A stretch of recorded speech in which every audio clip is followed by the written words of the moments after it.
മലയാളികളെയാകെ ദുഃഖത്തിലാഴ്ത്തിക്കൊണ്ട് നടനും തിരക്കഥാകൃത്തുമായ ശ്രീനിവാസൻ വിടവാങ്ങിയിട്ട് കുറച്ച് ദിവസങ്ങളെ ആയിട്ടുള്ളൂ.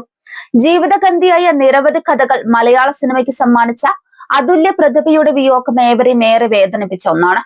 അദ്ദേഹത്തിന്റെ മക്കളായ ധ്യാൻ ശ്രീനിവാസന്റെയും വിനീത് ശ്രീനിവാസന്റെയും സങ്കട കാഴ്ചകൾ ഓരോ മലയാളിയുടെയും കണ്ണ് നനയിച്ചിരുന്നു.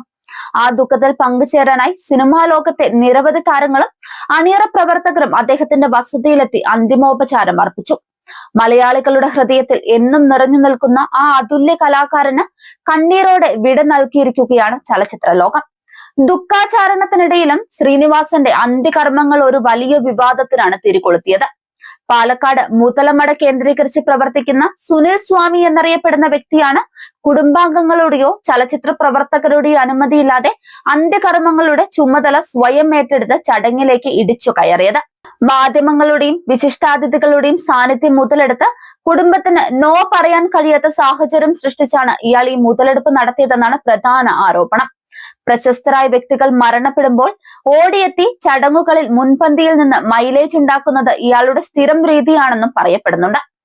ആരാധകരുടെയും സാംസ്കാരിക കേരളത്തിന്റെയും പ്രതിഷേധത്തിന് കാരണം സുനിൽ സ്വാമിയുടെ ഗുരുതരമായ ക്രിമിനൽ പശ്ചാത്തലമാണ്. ഇയാൾ അന്താരാഷ്ട്ര തട്ടിപ്പ് കേസുകളിൽ പ്രതിയാണ്. ഇക്കഴിഞ്ഞ മെയ് മാസത്തിൽ കോയമ്പത്തൂരിൽ 3 കോടി രൂപയുടെ തട്ടിപ്പ് കേസിൽ ക്രൈംബ്രാഞ്ച് ഇയാളെ അറസ്റ്റ് ചെയ്യുകയും ജയിലിൽ കഴിയുകയും ചെയ്തിട്ടുണ്ട്. വാരിയർ ഫൗണ്ടേഷന് 25 കോടി രൂപയുടെ വ്യാജ ചെക്ക് നൽകി കബളിപ്പിച്ചതും 1.5 കോടി രൂപ തട്ടിയെടുത്തതും ഉൾപ്പെടെ നിരവധി കേസുകൾ ഇയാൾക്കെതിരെ നിലവിലുണ്ട്.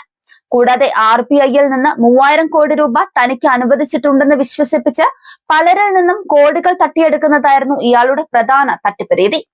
ജീവിതകാലം മുഴുവൻ ആൾദൈവങ്ങളെയും ആത്മീയ തട്ടിപ്പുകളെയും ശക്തമായി പരിഹസിക്കുകയും എതിർക്കുകയും ചെയ്ത ശ്രീനിവാസന്റെ അന്ത്യകർമ്മങ്ങൾക്ക് തട്ടിപ്പ് കേസുകളിൽ പ്രതിയായ ഒരാൾ കാർമ്മികത്വം വഹിച്ചത് വിരോധാഭാസമായി പലരും ചൂണ്ടിക്കാട്ടി. ഇത്തരത്തിൽ ക്രിമിനൽ പശ്ചാത്തലമുള്ള ഒരാൾ ചടങ്ങുകൾക്ക് നേതൃത്വം നൽകിയത് അദ്ദേഹത്തിന്റെ ആത്മാവിനോട് ചെയ്യുന്ന ക്രൂരതയാണെന്ന് സോഷ്യൽ മീഡിയയിലും മറ്റും വ്യാപകമായ പ്രതിഷേധം ഉയർന്നു. കുടുംബവും ഈ അനധികൃത ഇടപെടൽ ആഗ്രഹിച്ചതല്ല. തട്ടിപ്പുകാരനായ ഇയാളുടെ സാന്നിധ്യം കുടുംബത്തെ ഏറെ വേദനിപ്പിക്കുകയും ചെയ്തു. വിവാദങ്ങൾക്കിടയിലും നടനും മകനുമായ ധ്യാൻ ശ്രീനിവാസന്റെയും കുടുംബത്തിന്റെയും പക്വമായ നിലപാടാണ് ഏറെ ശ്രദ്ധേയമായത്. ശ്രീനിവാസന്റെ ഭാര്യ വിമലയുടെ ആഗ്രഹപ്രകാരമാണ് മതപരമായ ചടങ്ങുകൾ തീരുമാനിക്കുകയും കർമ്മികളെ ഏർപ്പാടാക്കുകയും ചെയ്തത്. ഇതിനിടയിലേക്കാണ് സുനിൽ സ്വാമി കടന്നുവന്ന് എല്ലാം ഏറ്റെടുത്തത്.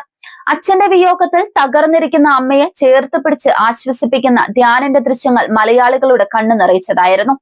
നല്ല മനുഷ്യനായി ജീവിക്കുക എന്നതാണ് ഏറ്റവും വലിയ മതമെന്ന് വിശ്വസിച്ചിരുന്ന പിതാവിന്റെ അതേ നിലപാടാണ് മക്കൾക്കുമുള്ളത്.